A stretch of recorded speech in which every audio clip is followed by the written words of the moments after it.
Lord, salamat sa bagong araw. Alam kong may bagong hatid ang araw na ito.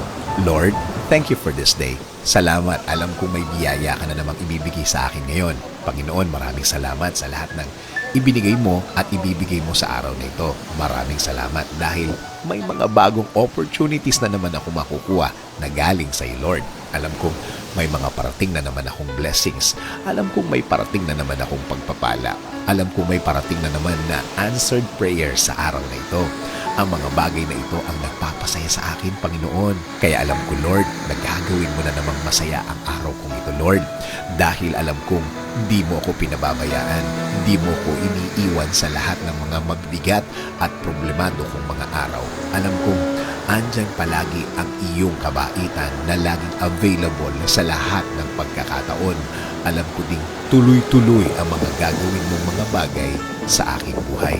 Alam ko ang lahat ng aking problema ay patuloy na mawawala, patuloy na gagaan, patuloy ang pagbibigay mo sa akin ng tulong.